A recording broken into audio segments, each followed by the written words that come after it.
Ibu mertua menamparku dan berteriak angkat kaki dari rumah ini dan jangan pernah kembali dasar menantu beban. Namun 2 hari setelah kejadian itu dia menemuiku dan bersujud menyesal. Itulah akibatnya bermain dengan aku seorang CEO perusahaan emas.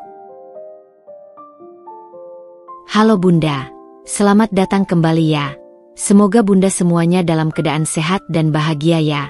Sebelum masuk ke ceritanya silahkan Bunda-Bunda semuanya absen terlebih dahulu ya. Bunda semuanya dari daerah mana saja yang sudah subscribe semoga rezekinya lancar ya. Aroma kopi tubruk yang pekat menyatu dengan harum nasi goreng yang baru saja matang, menciptakan sebuah simfoni pagi yang selalu kunantikan. Dari jendela dapur yang terbuka, cahaya mentari September menyelinap masuk, melukis berkas-berkas hangat di atas lantai keramik sederhana kami. Disinilah duniaku berpusat. Di sebuah rumah kontrakan 2 kamar di pinggiran kota yang jauh dari kemewahan, namun melimpah dengan sesuatu yang tak ternilai harganya, cinta. Aku, Alina, sedang menata 2 piring nasi goreng di atas meja makan kayu mungil saat sepasang lengan kokoh melingkar lembut di pinggangku dari belakang. Aku tersenyum bahkan sebelum merasakan dagunya bersandar di bahuku. Aroma sabun dan sampo yang segar dari tubuhnya adalah candu favoritku setiap pagi. Harumnya sampai ke kamar. Sayang, bisik Bima, suamiku, tepat di telingaku. Suaranya yang sedikit serak khas bangun tidur selalu berhasil membuat hatiku menghangat. Setiap pagi aku selalu bersyukur, Tuhan mengirimkanku bidadari yang menyamar jadi koki. Aku terkekeh pelan, mematikan kompor dan membalikkan badan dalam pelukannya. Kutatap wajah pria yang telah kunikahi selama 2 tahun ini. Wajahnya tampan dengan garis rahang yang tegas. Namun sorot matanya selalu memancarkan kelembutan. Bima adalah seorang arsitek junior di sebuah firma kecil. Gajinya tidak besar, tapi semangat dan kejujurannya dalam bekerja adalah hal yang membuatku jatuh cinta sejak awal. Hanya nasi goreng, Mas. Jangan berlebihan. Jawabku sambil merapikan beberapa helai rambutnya yang mencuat. Bagiku, ini lebih mewah dari sarapan di hotel bintang 5 manapun, katanya tulus, sebelum mendaratkan sebuah kecupan singkat di keningku. Karena dibuat dengan cinta. Kami duduk berhadapan, menikmati sarapan dalam keheningan yang nyaman. Inilah rutinitas kami. Surga kecil kami. Aku rela menukar semua kemewahan yang kumiliki hanya untuk momen-momen seperti ini. Tak seorang pun di lingkungan ini, bahkan Bima sekalipun, yang tahu bahwa aku, Alina, istri seorang arsitek junior, adalah CEO dari Nusantara Games, salah satu perusahaan emas dan perhiasan terbesar di Asia Tenggara. Di sini, aku hanyalah Alina, seorang penulis lepas dan konsultan konten yang bekerja dari rumah. Laptop lamaku yang selalu terbuka di sudut ruang tamu menjadi alibi yang sempurna. Beberapa artikel yang sesekali kupublikasikan di portal Gaya Hidup dengan nama pena menjadi bukti pekerjaanku. Semua ini kulakukan demi satu hal, memastikan cinta Bima murni untukku, bukan untuk harta yang melingkupiku sejak lahir. Bagaimana proyek desainmu, Mas? Tanyaku, memecah keheningan. Wajah Bima langsung berbinar. Sudah masuk tahap revisi akhir. Kliennya suka sekali dengan konsep rumah tumbuh yang aku ajukan. Doakan ya, sayang. Semoga ini jadi batu loncatan buatku. Pasti, aku selalu mendoakanmu, jawabku sambil tersenyum. Aku tahu betapa besar mimpinya. Dan aku di sini, dalam diam, akan memastikan semua mimpinya terwujud, tanpa ia harus tahu campur tanganku. Saat ia menghabiskan suapan terakhirnya, raut wajahnya sedikit berubah. Ada keraguan kecil yang tergambar di sana. Ada apa, Mas? Tanyaku peka. Ia menghela napas pelan. Akhir pekan ini, Ibu mau datang berkunjung. Menginap sampai hari Minggu. Jantungku berdetak sedikit lebih cepat. Namun aku berusaha menjaga senyumku tetap terpasang. Tentu saja, rumah ini kan juga rumah beliau. Aku akan siapkan kamar tamu dan masak makanan kesukaannya. Bima meraih tanganku dari seberang meja, menggenggamnya erat. Terima kasih, sayang. Maaf ya, kalau nanti Ibu, kau tahu sendiri kan. Aku mengangguk mengerti. Tidak apa-apa, Mas. Beliau ibumu, surgamu. Tugasku adalah berbakti padanya juga. Meskipun bibirku berkata begitu, ada secuil kekhawatiran yang menyelinap di hatiku. Ibu Ratih, ibu mertuaku, tidak pernah menyukaiku. Di matanya, aku adalah wanita biasa tanpa latar belakang keluarga terpandang, tanpa pekerjaan tetap yang bisa dibanggakan. Aku adalah beban yang menghambat putranya untuk meraih kesuksesan. Bima bangkit dari kursinya, bersiap untuk berangkat kerja. Setelah ia pergi, aku berdiri di ambang pintu, memandang punggungnya yang menjauh hingga hilang di tikungan jalan. Angin pagi meniup rambutku dengan lembut. Aku menarik napas dalam-dalam, membiarkan udara segar memenuhi paru-paruku. Surga kecil ini adalah bentengku. Selama aku memiliki cinta Bima, aku percaya bisa menghadapi badai apapun. Atau setidaknya, itulah yang kuharap. Hari Sabtu tiba lebih cepat dari yang kuduga. Sejak pagi, aku sudah sibuk di dapur. Aroma opor ayam dengan taburan bawang goreng, salah satu masakan favorit Ibu Ratih, berbaur dengan wangi pandan dari nasi yang baru kutanak. Semua sudut rumah sudah kubersihkan hingga mengilap. Aku bahkan meletakkan sejambak bunga sedap malam segar di vas ruang tamu, berharap keharumannya bisa sedikit melunakkan suasana. Tepat pukul 11 siang, suara mobil Bima memasuki halaman. Aku segera menyambutnya di teras, berdiri di samping suamiku yang membukakan pintu untuk ibunya. Ibu Ratih keluar dari mobil. Seperti biasa, penampilannya selalu tampak lebih mewah dari acara yang akan didatanginya. Hari ini ia mengenakan gamis sutra berwarna marun dengan kerudung yang serasi, serta tas tangan kulit bermerek yang sedikit kontras dengan teras rumah kami yang sederhana.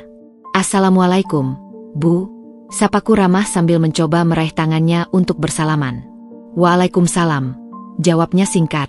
Tangannya menyentuh punggung tanganku sekilas, dingin dan terburu-buru, sebelum ia beralih memeluk Bima dengan erat. "Ya ampun, anakku, kamu kurusan, nak. Apa istrimu ini tidak memberimu makan yang benar?" Aku hanya bisa tersenyum tipis di belakang mereka. Duri pertama sudah dilemparkan bahkan sebelum ia melangkahkan kaki melewati ambang pintu. Bima tertawa canggung. "Ibu ini bisa saja. Bima sehat kok. Alina masaknya enak-enak terus, Bu. Makanya Bima betah di rumah." Ibu Ratih melepaskan pelukannya dan tatapannya mulai menyapu sekeliling. Matanya yang tajam seolah memindai setiap detail, mencari-cari kesalahan. Ia berjalan masuk, dan jarinya sempat menyentuh permukaan meja konsol di dekat pintu. "Bersih." Ia tidak berkomentar. "Rumah ini tidak ada perubahannya," ucapnya sambil terus berjalan ke ruang tengah.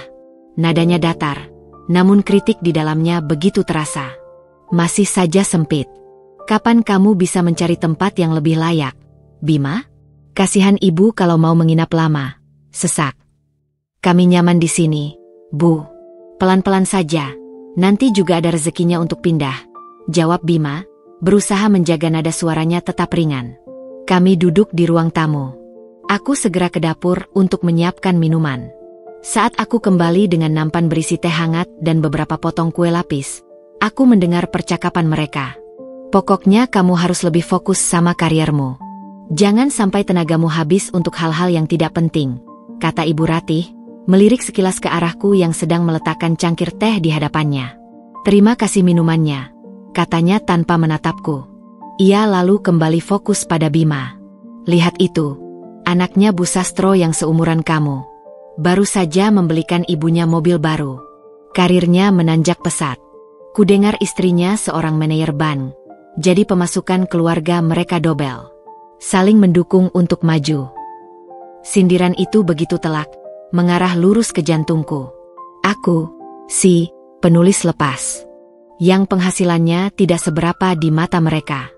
Aku, yang dianggap hanya menumpang hidup pada gaji kecil suamiku. "Alina juga bekerja, Bu," Bima mencoba membelaku, suaranya terdengar sedikit memohon. "Kami bahagia dan saling mendukung dengan cara kami sendiri." Ibu Ratih tertawa kecil, tawa yang terdengar meremehkan. "Bekerja apa? Mengetik di depan laptop seharian? Apa itu bisa disebut pekerjaan, Bima? Zaman sekarang, kalau istri tidak bisa membantu suami secara finansial, itu namanya beban. Lihat saja penampilanmu. Kemejamu itu-itu saja. Istrimu juga, bajunya tidak ada yang baru." Darahku terasa sedikit memanas, namun aku menahannya sekuat tenaga. Aku menunduk, memainkan ujung taplak meja. Saya akan berusaha lebih giat lagi, Bu. Hanya itu yang bisa keluar dari mulutku. Sebuah jawaban aman yang tidak akan memperkeruh suasana. Ibu Ratih mendengus pelan, seolah jawabanku sama sekali tidak memuaskan. Sudahlah, Ibu lapar. Katanya kamu masak opor. Sisa hari itu berjalan dalam pola yang sama. Setiap kalimat Ibu Ratih adalah sebuah perbandingan. Setiap pujian untuk Bima adalah sebuah sindiran untukku. Ia memuji masakanku, namun mengakhirinya dengan, setidaknya kamu punya satu kelebihan.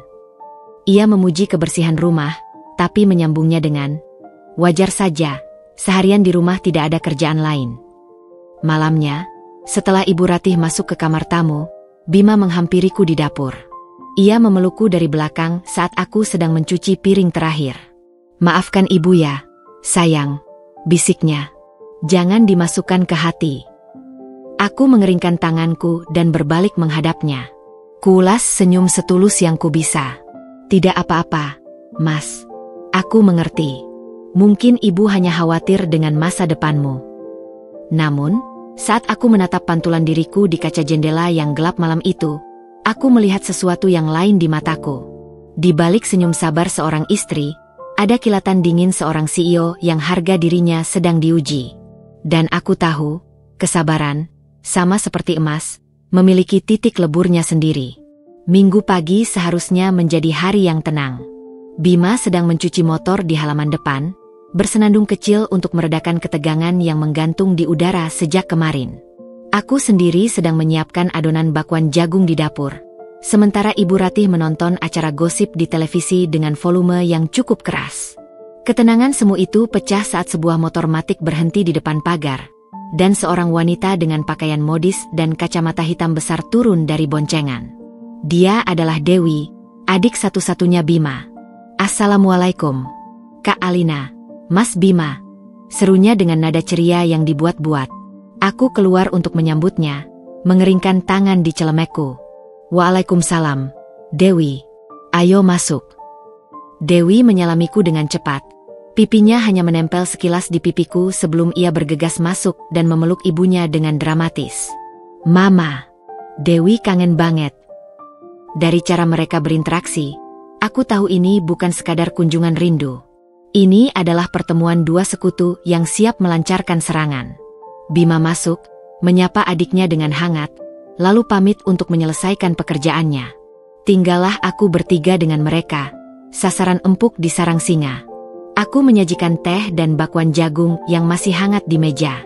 Dewi mengambil satu, menggigitnya sedikit, lalu meletakkannya kembali. Tahu nggak? Kemarin Dewi ketemu sama Rina di mall. Dewi memulai, suaranya sengaja dikeraskan agar terdengar sampai ke dapur tempatku berada. Rina adalah istri dari Doni, teman SMA Bima. Ibu Ratih langsung memajukan tubuhnya, tertarik. Oh ya? Istrinya Doni si pengusaha mebel itu? Bagaimana dia sekarang? Waduh, jangan ditanya.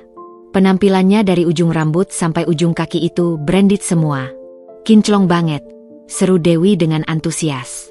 Dia cerita, sekarang sudah jadi kepala cabang di perusahaan asuransi. Pantesan aja ya, si Doni bisa beliin orang tuanya rumah baru di kompleks sebelah. Istrinya hebat, bisa bantu suami. Aku berhenti mengaduk sayur lodeh di panci. Kata-kata itu, meski tidak ditujukan langsung padaku, terasa seperti anak panah beracun yang melesat tepat ke arahku. Ibu Ratih mendecakkan lidah dengan keras. Tuh, kan. Itu baru namanya istri idaman. Cerdas, punya karir, bisa mengangkat derajat suami dan keluarga. Suami kerja keras, istri juga ikut berjuang. Rezeki jadi lancar. Ia kemudian melirik tajam ke arah dapur. Tidak seperti sebagian orang, yang bisanya hanya menghabiskan uang suami dan duduk-duduk di rumah. Bima masuk tepat pada saat itu, mungkin mendengar nada suara ibunya yang meninggi. Wajahnya langsung mengeras. Bu, Dewi, sudahlah, katanya dengan nada lelah. Kenapa sih harus selalu membanding-bandingkan Alina dengan orang lain? Aku dan Alina bahagia dengan hidup kami. Rezeki itu sudah ada yang mengatur. Dewi memutar bola matanya. Bukan membandingkan, Mas Bima. Ini namanya realita. Mas Bima itu potensinya besar. Tapi kalau partner hidupnya tidak bisa diajak lari kencang, ya bakal ketinggalan terus. Lihat tuh, Mas Doni sekarang sudah punya 2 mobil. Mas Bima. Cukup, Dewi, bentak Bima. Kali ini suaranya lebih tegas. Jaga bicaramu. Kamu di sini tamu, dan Alina adalah istriku, tuan rumah di sini. Suasana menjadi hening dan canggung. Ibu Ratih menatap Bima dengan pandangan terluka, seolah Bima baru saja membela orang asing alih-alih keluarganya sendiri. Dewi cemberut, melipat tangan di dada. Aku berjalan keluar dari dapur, membawa segelas air untuk Bima. Aku meletakkannya di meja dan menatap suamiku dengan senyum kecil. Sudah, Mas. Tidak apa-apa, bisikku pelan. Aku tidak ingin ia bertengkar dengan keluarganya karena aku. Namun dalam hati, benteng pertahananku mulai retak. Kesabaranku, yang selama ini kubangun setebal baja, mulai terkikis oleh asam kata-kata mereka. Aku memilih hidup seperti ini untuk dicintai apa adanya. Tapi yang kudapatkan justru penghinaan karena dianggap tidak punya apa-apa. Mereka tidak tahu. Wanita yang sedang mereka rendahkan sebagai beban ini bisa membeli perusahaan asuransi tempat Rina bekerja hanya dengan 1 kali pulsa telepon, jika aku mau. Siang itu, makan bersama terasa seperti di medan perang dingin. Ibu Ratih dan Dewi hanya berbicara satu sama lain, sengaja mengabaikan keberadaanku. Aku melihat Bima menatapku dengan sorot mata penuh rasa bersalah dan tak berdaya. Kuberikan ia senyuman paling tulus yang bisa kupasang, seolah aku baik-baik saja. Tapi dalam benakku, badai sudah mulai berkumpul. Awan gelap yang mereka ciptakan sendiri, kini menggantung pekat di atas surga kecil kami. Dan aku sadar, aku tidak bisa selamanya membiarkan mereka meracuni satu-satunya harta yang paling berharga bagiku, kedamaian rumah tanggaku. Beberapa minggu berlalu dengan ketenangan yang rapuh. Kunjungan Ibu Ratih dan Dewi meninggalkan jejak yang tak terlihat namun begitu terasa, seperti retakan halus di dinding surga kecil kami. Aku dan Bima berusaha keras untuk kembali ke ritme kehidupan kami yang harmonis, namun bayang-bayang ketidaksetujuan itu selalu ada. Hingga suatu sore, telepon rumah berdering. Bima sedang tidak di rumah, masih di kantornya, jadi aku yang mengangkatnya. Halo. Assalamualaikum, sapaku lembut. Waalaikumsalam. Alina, ini ibu. Suara di seberang terdengar tajam dan tanpa basa-basi. Jantungku langsung berdebar sedikit lebih kencang. Ibu Ratih tidak pernah meneleponku langsung kecuali ada hal yang sangat penting atau sangat mendesak. Iya, Bu. Ada apa? Dengarkan ibu baik-baik, katanya dengan nada memerintah. Hari Sabtu depan, ada arisan keluarga besar prayoga di rumah Tante Rini di Pondok Indah. Acaranya besar, semua kerabat penting akan datang. Kamu tahu sendiri kan, bagaimana mulut-mulut mereka. Ibu tidak mau keluarga kita jadi bahan omongan. Aku diam, mendengarkan. Aku sudah bisa menebak kemana arah pembicaraan ini. Jadi, untuk acara itu, ibu mau kamu dandan yang pantas. Yang paling penting, pakai perhiasan, perintahnya. Setidaknya kalung emas dan gelang yang layak pandang. Jangan pakai perhiasan imitasi kusam yang biasa kamu pakai itu. Ibu lihatnya saja malu. Aku menarik napas perlahan, mencoba menjaga suaraku tetap tenang. Tapi, Bu, saya tidak peu. Ibu tidak mau dengar alasan, potongnya cepat. Kalau kamu tidak punya, bilang sama Bima. Suruh dia belikan untukmu. Masak untuk istrinya sendiri tidak bisa? Atau pinjam sama temanmu yang kaya? Kalau ada. Pokoknya, ibu tidak mau lihat kamu datang ke sana dengan leher dan pergelangan tangan kosong seperti orang susah. Ini menyangkut harga diri keluarga. Mengerti kamu? Telingaku berdengung mendengar kata-katanya. Ini bukan lagi sekadar sindiran. Ini adalah sebuah ultimatum yang menginjak-injak prinsip hidup yang sedang kujalani. Ironis sekali, wanita yang bisa membeli sebuah toko perhiasan tanpa berkedip, kini diperintahkan untuk meminjam perhiasan agar tidak terlihat miskin. Dengan segala hormat yang tersisa, aku memberikan jawabanku. Maaf sebelumnya, Bu. Saya sangat mengerti kekhawatiran ibu. Tapi saya pribadi tidak nyaman memakai perhiasan yang berlebihan. Saya janji akan datang dengan pakaian terbaik yang saya punya, yang sopan dan rapi. Bagi saya, itu sudah cukup untuk menghormati acara. Hening sejenak di seberang telepon. Aku bisa membayangkan rahang Ibu Ratih mengeras karena marah. "Cukup katamu?" desisnya. Suaranya naik 1 oktav. "Kamu pikir ini acara pengajian kampung? Ini pertemuan keluarga terpandang. Penampilanmu itu cerminan suamimu, cerminan ibu. Kalau kamu datang dengan penampilan gembel seperti biasa, itu sama saja kamu menampar wajah kami semua di depan umum." "Bukan begitu maksud saya, Bu. Kalau kamu tidak mau menuruti kata-kata ibu, lebih baik kamu tidak usah datang sama sekali," ancamnya. "Pikirkan itu baik-baik, Alina. Jangan sampai kehadiranmu justru membawa aib. Jangan sampai kamu menyesal." Klik. Telepon ditutup secara sepihak. Aku masih memegang gagang telepon. Tubuhku terasa kaku. Ruangan yang tadinya hangat kini terasa dingin.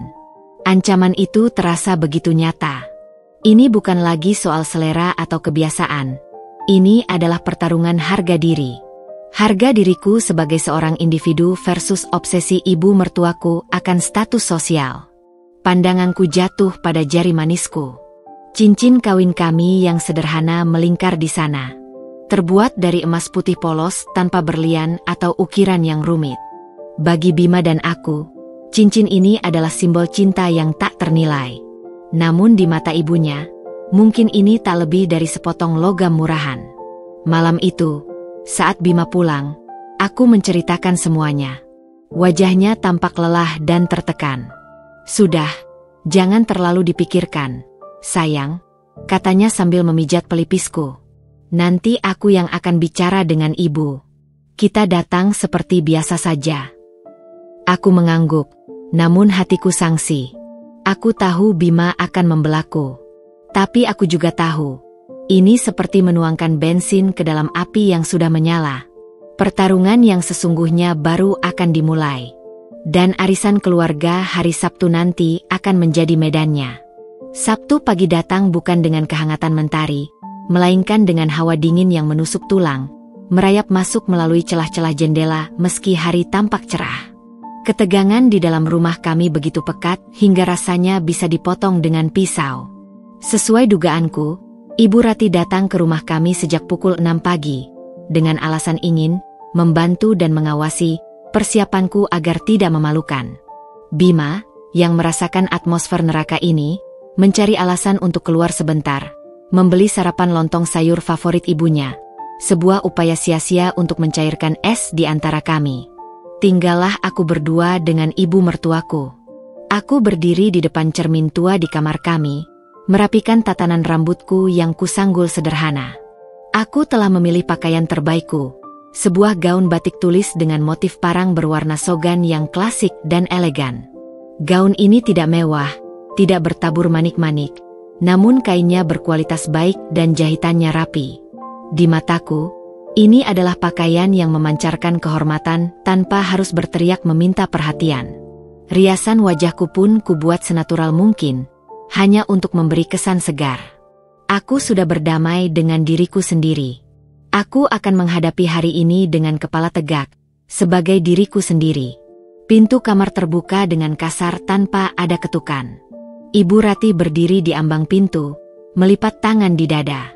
Matanya yang tajam memindai penampilanku dari atas ke bawah dengan tatapan menghina. "Hanya ini?" desisnya, kata-katanya penuh cemoohan. "Setelah semua peringatanku, kau hanya akan tampil seperti ini? Seperti pesuruh di acara orang kaya? Di mana perhiasan yang ibu suruh kau pakai? Apa kau sengaja membuat dirimu tuli?" Aku berbalik menghadapnya, menarik napas dalam-dalam untuk menenangkan jantungku yang mulai berpacu. "Selamat pagi, Bu. Seperti yang sudah saya sampaikan di telepon, saya benar-benar tidak nyaman memakai perhiasan. Saya percaya penampilan saya sudah sopan dan pantas untuk menghadiri acara keluarga." "Pantas katamu." Ibu Ratih melangkah masuk, suaranya mulai meninggi. Ia menunjuk ke arah leherku. leher kosong, pergelangan tangan kosong. Kau mau seluruh kerabat menatap kita dengan kasihan? Mereka akan berbisik, lihat itu keluarga Prayoga, kasihan sekali ya, menantunya sampai tidak punya perhiasan satupun. Kau mau Bima diejek karena tidak bisa membahagiakan istrinya? Ini bukan soal dirimu, Alina. Ini soal harga diri anakku, harga diriku. Emosinya yang selama ini terpendam kini meledak keluar. Ini bukan lagi soal arisan. Ini adalah puncak dari kekecewaannya selama 2 tahun. Sejak kau menikah dengan Bima, tidak ada satupun kemajuan dalam hidupnya. Dia bekerja keras siang dan malam, sementara kau hanya ongkang-ongkang kaki di rumah ini, menghabiskan gajinya yang tidak seberapa. Kau ini benalu, tuduhnya dengan kejam. Aku mengepalkan tanganku di sisi tubuh, kuku-kukuku menancap di telapak tangan. Aku harus bertahan. Aku tidak boleh terpancing. Itu tidak benar, Bu. Saya. Jangan coba-coba membantah, bentaknya. Ia semakin mendekat, tatapan matanya menyala-nyala. Kau pikir aku tidak tahu akal bulusmu? Kau sengaja tampil sederhana seperti ini untuk menarik simpati Bima, kan? Supaya dia selalu membelamu dan melawan ibunya sendiri. Kau sengaja melakukan ini untuk menunjukkan padaku bahwa kau tidak butuh restuku, bahwa kau punya kuasamu sendiri atas anakku.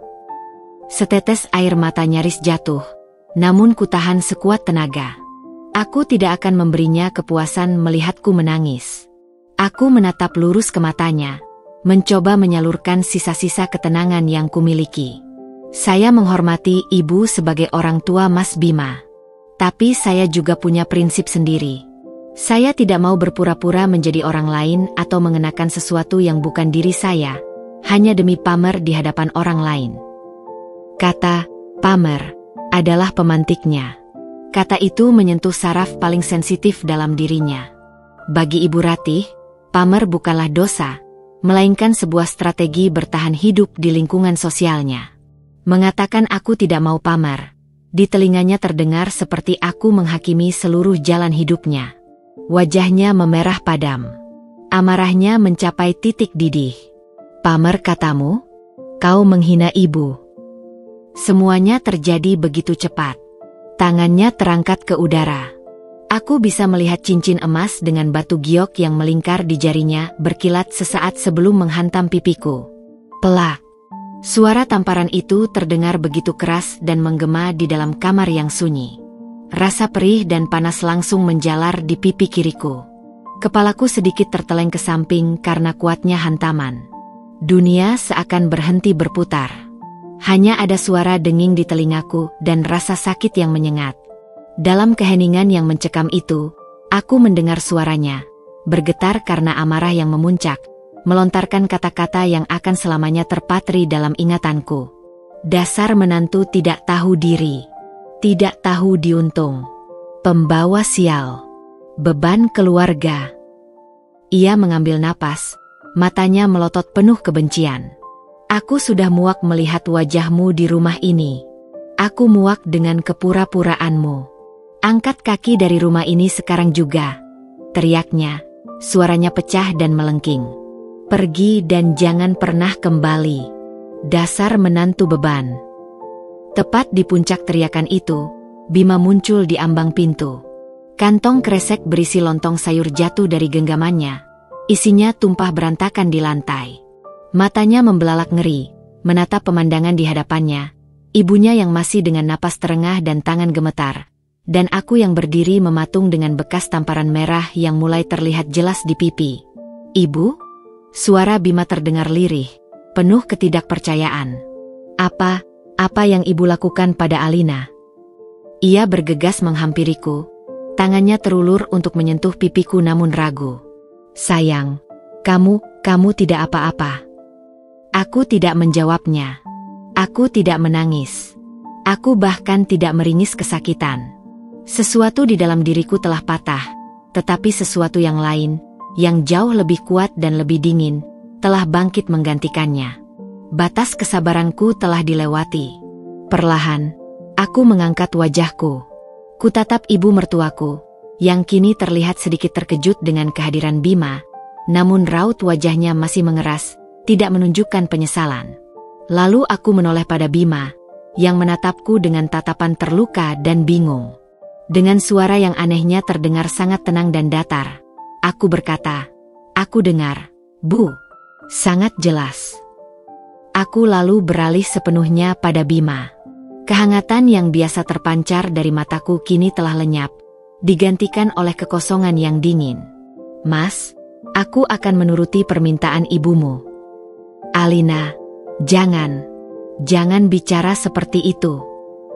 Bima panik, mencoba memegang lenganku. "Ini salah paham. Ibu hanya sedang emosi. Aku akan bicara padanya. Kita tidak akan pergi kemana-mana." Kulepaskan tangannya dengan lembut namun tegas. "Sudah tidak ada yang perlu dibicarakan, Mas." Tanpa berkata apa-apa lagi, aku berbalik, berjalan menuju lemari pakaian. Dengan gerakan yang mantap dan terukur, aku membuka pintu lemari dan meraih sebuah koper kecil yang tersimpan di bagian paling atas. Suara koper yang kuturunkan ke lantai terdengar seperti ketukan palu hakim yang menjatuhkan vonis. Surga kecilku telah hancur lebur. Dan dari puing-puingnya, lahirlah seorang ratu yang telah lama tertidur. Waktu terasa melambat di dalam kamar yang pengap oleh amarah itu. Bima mencengkeram lenganku, matanya memerah menahan tangis, suaranya parau memohon. "Alina, kumohon jangan pergi. Kita bisa bicarakan ini. Aku akan minta ibu untuk minta maaf padamu. Aku janji." Di belakangnya, Ibu Rati berdiri mematung. Wajahnya yang tadi merah padam karena murka, kini mulai pucat pasi melihat keseriusan di wajahku. Mungkin ia mengira aku hanya akan menangis di pojokan dan akhirnya luluh oleh bujukan anaknya. Ia salah besar. Aku melepaskan genggaman Bima dengan lembut, namun tak terbantahkan. Aku tidak mengisi koperku dengan banyak barang. Hanya beberapa helai pakaian kerja yang selama ini kusembunyikan di bagian paling dalam lemari, laptopku, dan sebuah kotak beludru kecil berisi dokumen pribadiku. Semua gaun batik sederhana dan daster yang menjadi seragamku selama 2 tahun ini, kutinggalkan begitu saja. Simbol kehidupan lamaku itu tidak akan kubawa serta. Aku berjalan melewatinya, menyeret koper kecil di belakangku. Suara rodanya yang bergesekan dengan lantai keramik menjadi satu-satunya bunyi di tengah keheningan yang menyakitkan. "Alina," panggil Bima, suaranya putus asa. Aku berhenti sejenak di ambang pintu, namun tidak menoleh ke belakang. "Sampaikan pada ibumu, Mas," kataku dengan suara dingin yang bahkan membuat diriku sendiri terkejut. Terkadang, tamparan yang paling keras bukanlah yang mendarat di pipi, tapi yang menghantam harga diri. Dan harga diriku, hari ini, sudah hancur lebur di rumah ini. Aku melangkah keluar tanpa menunggunya menjawab. Aku berjalan melewati ruang tamu, melewati tumpahan lontong sayur yang sudah tak berbentuk di lantai. Pintu depanku buka dan kututup kembali dengan pelan. Suara kliknya terdengar begitu final. Di luar, matahari mulai meninggi. Beberapa tetangga yang sedang menyapu halaman menatapku dengan heran, melihatku berjalan sendirian menyeret koper. Aku mengabaikan tatapan mereka. Dengan punggung yang tegak lurus dan langkah yang mantap, aku terus berjalan menyusuri gang sempit itu, menjauhi rumah yang pernah menjadi surga kecilku. Sesampainya di jalan raya yang ramai, aku berhenti. Dari dalam tas tanganku yang sederhana, aku mengeluarkan sebuah ponsel yang berbeda. Bukan ponsel lamaku yang sering mati mendadak, melainkan sebuah smartphone terbaru yang ramping dan berwarna hitam pekat. Ponsel ini adalah gerbang menuju duniaku yang sebenarnya. Hanya satu nomor yang kutekan. Panggilan itu langsung dijawab pada dering pertama. "Selamat pagi, Bu Alina." Suara di seberang terdengar tenang dan penuh hormat. Itu adalah suara Pak Tirtayasa, asisten kepercayaanku. Nadaku berubah total. Kelembutan dan kesabaran yang selama ini menjadi topengku, kini lenyap tak berbekas, digantikan oleh otoritas yang tajam dan dingin. "Tirta, jemput saya. Lokasi akan saya kirim sekarang. Bawa The Beast." "Baik, Bu. 15 menit." Panggilan berakhir. Aku mengirimkan lokasiku, lalu berdiri diam di tepi jalan, menunggu dalam keheningan. Orang-orang yang berlalu lalang mungkin melihatku sebagai seorang istri yang baru saja diusir dari rumah. Mereka tidak akan pernah menyangka apa yang akan terjadi selanjutnya. Tepat 15 menit kemudian, sebuah sedan Mercedes Maybach S-Class berwarna hitam obsidian yang mengilap, meluncur mulus dan berhenti tepat di hadapanku. Kaca filmnya begitu gelap hingga tak ada yang bisa melihat ke dalam. Mobil itu, yang dijuluki The Beast oleh tim keamananku, tampak begitu kontras dan surreal di tengah pemandangan jalanan pinggir kota yang ramai oleh angkot dan motor. Pak Tirtayasa, seorang pria berusia akhir 50-an dengan setelan jas mahal dan penampilan yang berwibawa, turun dari kursi pengemudi. Ia membungkuk sedikit sambil membukakan pintu belakang untukku. "Selamat datang kembali, Bu." Ia mengambil alih koper kecilku tanpa bertanya, memasukkannya ke dalam bagasi, lalu kembali ke balik kemudi. Pintu mobil tertutup dengan bunyi lembut yang meredam semua kebisingan dunia luar. Di dalam, aroma kulit premium dan parfum lembut menyambutku. Inilah duniaku. Mobil melaju membelah jalanan, meninggalkan lingkungan padat penduduk itu dan menuju ke jantung distrik bisnis Jakarta. Gedung-gedung pencakar langit yang menjulang tinggi mulai menggantikan rumah-rumah sederhana. Kami tidak menuju ke kantor. The Beast masuk ke sebuah jalan pribadi dan menuruni jalur landai menuju parkiran bawah tanah sebuah apartemen paling mewah di ibu kota. Lift pribadi membawa kami langsung ke lantai teratas, dan pintunya terbuka, menampilkan sebuah penthouse yang luas dengan pemandangan 360 derajat ke seluruh penjuru kota. Dinding kaca dari lantai ke langit-langit, perabotan desainer yang minimalis, dan teknologi canggih di setiap sudut. Inilah singgasanaku. Aku melepaskan sandal jepitku dan melangkah tanpa alas kaki di atas lantai marmer Italia yang dingin. Aku berjalan menuju jendela raksasa yang menghadap ke selatan, menatap hamparan beton dan kaca yang berkilauan di bawah matahari. Disinilah aku, Alina, sang CEO Nusantara Games, seharusnya berada. Pak Tirtayasa berdiri beberapa langkah di belakangku, menunggu perintah dengan sabar. Aku menatap pantulan diriku di kaca. Bekas tamparan di pipiku masih terlihat samar, sebuah lencana penghinaan yang akan menjadi bahan bakar tindakanku. Tanpa menoleh, aku berkata dengan suara yang tenang namun mematikan. "Tirta, mengenai keluarga Prayoga." Aku berhenti sejenak, membiarkan nama itu menggantung di udara. "Mulai rencananya. Aku mau kau hubungi perusahaan Ventura Mitra Sejati. Aku mau mereka menarik semua investasi dari UD Mebel Jatiluhur milik Tuan Prayoga. Berikan alasan apapun yang masuk akal. Krisis finansial, perubahan strategi bisnis, aku tidak peduli." Aku melanjutkan, nadaku semakin dingin. Aku mau mereka merasakan bagaimana rasanya kehilangan segalanya dalam sekejap.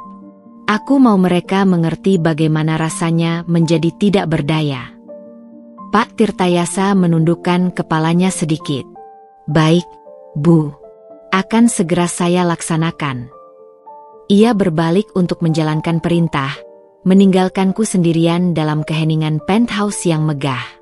Senja mulai turun, dan lampu-lampu kota mulai menyala satu persatu, berkelip seperti jutaan permata yang tersebar di kakiku. Sang istri yang sabar telah mati pagi ini, dan sang ratu telah kembali untuk merebut apa yang menjadi miliknya, dimulai dengan menghancurkan dunia kecil orang-orang yang telah menginjak-injaknya. 2 minggu berlalu sejak kepergianku.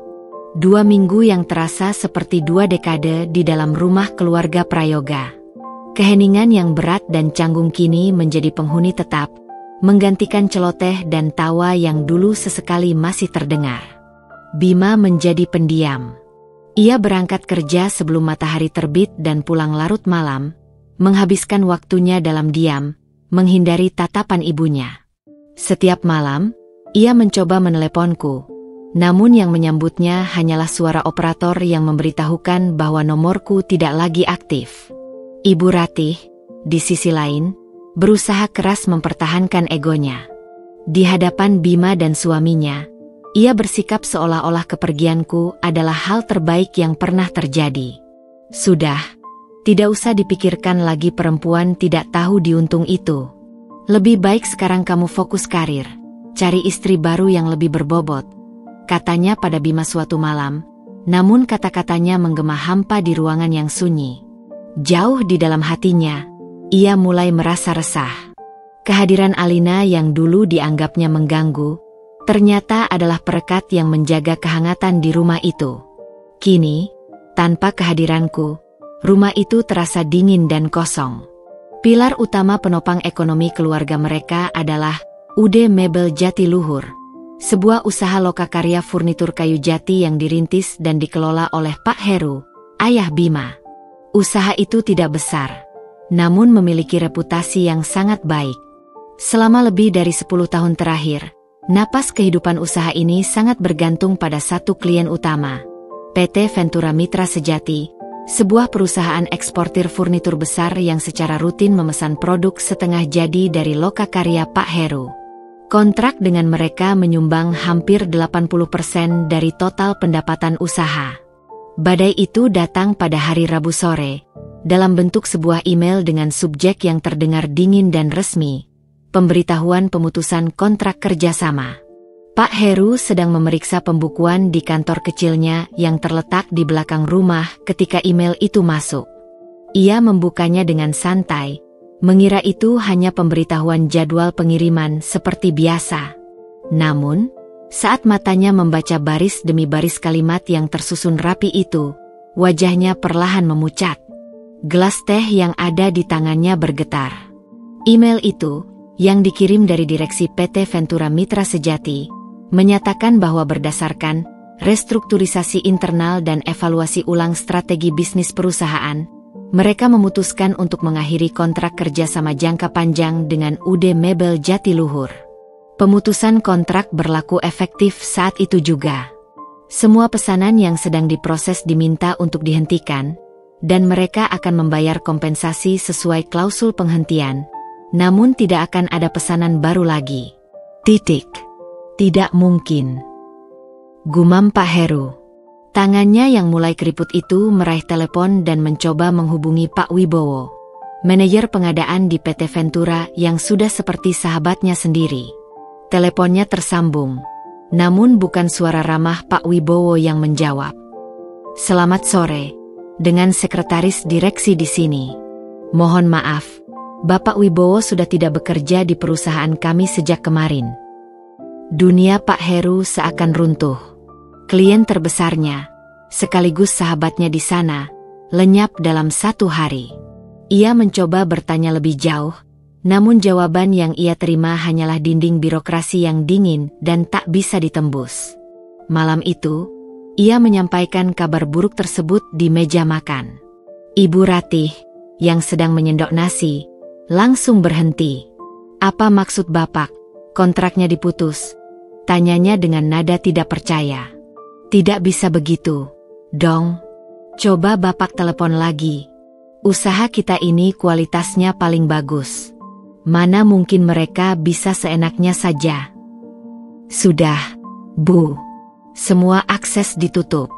Ini keputusan final dari direksi mereka," jawab Pak Heru dengan suara lelah. Wibawa dan semangat yang biasanya terpancar dari wajahnya, kini padam. Bima, yang sedari tadi hanya mengaduk-aduk makanannya, mengangkat wajah. "Biar Bima coba bantu, Pak. Mungkin Bima bisa cari kenalan yang bekerja di sana." Namun jauh di lubuk hatinya, ia tahu itu sia-sia.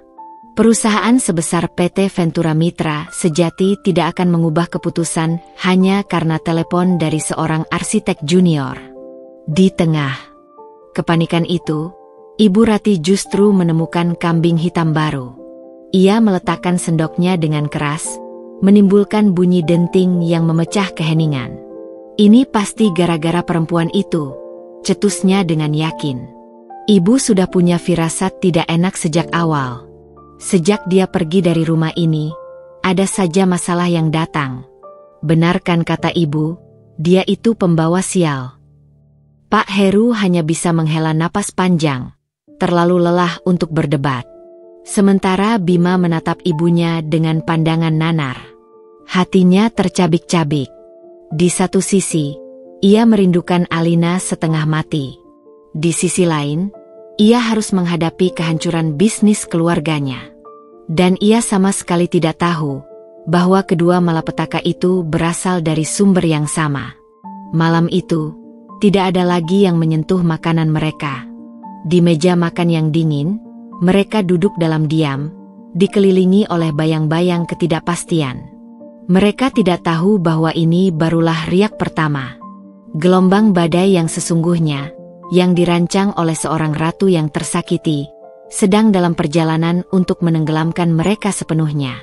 Hari-hari setelah kabar pemutusan kontrak itu terasa lambat dan menyiksa. Lokakarya mebel milik ayahnya yang biasanya riuh oleh suara mesin gergaji dan ketukan palu, kini sunyi senyap.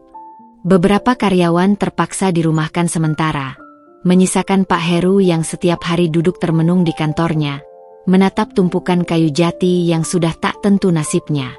Bagi Bima, beban itu terasa ganda. Siang hari di kantor, ia harus berjuang untuk fokus pada rancangan-rancangan bangunannya, berpura-pura semuanya baik-baik saja. Namun, pikirannya selalu melayang kedua hal, kehancuran bisnis ayahnya dan hilangnya Alina. Setiap jam istirahat, setiap waktu luang, bahkan di tengah malam buta, jarinya secara otomatis akan menekan nomor lama Alina. Dan setiap kali pula, suara dingin operator yang sama akan menjawabnya, memberitahukan bahwa nomor itu sudah tidak ada.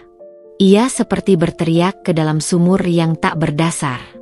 Ia sudah mencoba segalanya. Ia mendatangi satu-satunya teman Alina yang pernah ia kenal, seorang editor di sebuah portal berita tempat Alina sesekali mengirim tulisan. Wanita itu berkata Alina sudah lama sekali tidak mengirimkan artikel, dan ia pun tidak tahu di mana keberadaannya sekarang. Ia kembali ke lingkungan kontrakan mereka, bertanya pada ibu pemilik warung dan beberapa tetangga. Jawabannya sama, tidak ada yang melihat Alina sejak pagi hari ia pergi menyeret koper kecil itu. Alina seolah lenyap di telan bumi, menghilang tanpa jejak, tanpa meninggalkan satu pesan pun. Malam itu, Bima pulang dengan perasaan yang lebih kalut dari biasanya. Ia baru saja melewati taman kota tempat ia dan Alina sering menghabiskan waktu sore, dan kenangan itu menghantamnya begitu keras hingga dadanya terasa sesak. Ia masuk ke dalam rumah orang tuanya yang terasa semakin muram. Ibunya sedang duduk di ruang tengah, menonton televisi namun pandangannya kosong. "Dari mana saja kamu baru pulang selarut ini, Bima?" tanya Ibu Ratih tanpa menoleh. Nadanya datar, namun tersirat tuduhan di dalamnya. "Seharusnya kamu ada di sini, membantu bapakmu mencari jalan keluar, bukan keluyuran tidak jelas." Kesabaran Bima yang sudah setipis benang akhirnya putus. Ia melempar tas kerjanya ke sofa dengan kasar. "Bima mencari Alina, Bu." "Bima mencari istri Bima," jawabnya dengan suara yang bergetar karena emosi yang tertahan. "Apa ibu sudah lupa kalau Bima punya istri? Istri yang ibu usir dari rumahnya sendiri." Ibu Ratih terperanjat mendengar nada suara Bima. Ia mematikan televisi dan menatap anaknya dengan pandangan terluka. "Untuk apa lagi kamu mencari perempuan itu? Dia sudah memilih untuk pergi. Harusnya kamu sadar, Bima. Semua masalah ini datang berturut-turut setelah dia pergi. Dia itu benar-benar tidak membawa berkah untuk keluarga kita." Bima tertawa, tawa yang terdengar getir dan penuh keputusasaan. "Tidak membawa berkah? Ibu masih bisa berkata begitu?" Ia melangkah mendekat, matanya menatap ibunya dengan tatapan yang belum pernah ia tunjukkan sebelumnya. "Ini semua bukan salah Alina, Bu. Ini semua karena kesombongan ibu. Karena obsesi ibu pada status sosial yang tidak masuk akal." "Bima, jaga bicaramu." "Kenapa?" "Karena yang Bima katakan adalah kebenaran," lanjut Bima, Suaranya semakin meninggi. Ibu menghinanya, merendahkannya, bahkan menamparnya. Dan ibu masih menyalahkan dia atas semua ini? Sejak Alina pergi, rumah ini jadi seperti neraka. Bu, dingin, tidak ada lagi kehangatan. Bima kehilangan istri Bima, dan sekarang bapak terancam kehilangan usaha yang beliau bangun seumur hidup. Apa ibu sama sekali tidak sadar peran ibu dalam semua kehancuran ini? Wajah Ibu Ratih memucat. Ia terdiam, terkejut karena serangan verbal dari putra yang selalu menuruti kata-katanya. Ia ingin membantah, ingin kembali menyalahkan Alina, namun melihat sorot mata Bima yang begitu hancur, kata-kata itu tersangkut di tenggorokannya. Dengan bibir gemetar, ia bangkit dan berjalan masuk ke kamarnya, membanting pintu cukup keras. Bima tersungkur di sofa, menutupi wajahnya dengan kedua telapak tangan. Bahunya terguncang. Ia menyesal telah berteriak pada ibunya, namun ia juga tidak bisa lagi menahan semua beban ini sendirian. Ia meraih dompetnya dan mengeluarkan satu-satunya foto fisik yang ia miliki. Sebuah foto kecil dirinya dan Alina, diambil sesaat setelah akad nikah mereka. Di foto itu, mereka berdua tersenyum begitu bahagia. Mata mereka berbinar penuh cinta dan harapan akan masa depan. Bima mengusap wajah Alina di foto itu dengan ibu jarinya. Wajah wanita yang begitu ia cintai, yang selalu memberinya ketenangan, yang kini entah ada di mana. Rasa rindu yang menyesakkan dada membuatnya nyaris tak bisa bernapas. Ia merindukan senyumnya, masakannya, pelukannya yang hangat. Ia merindukan surganya yang telah hilang. Di tengah keheningan ruang tamu yang gelap, ia berbisik lirih, sebuah pertanyaan putus asa yang dilontarkan pada kekosongan.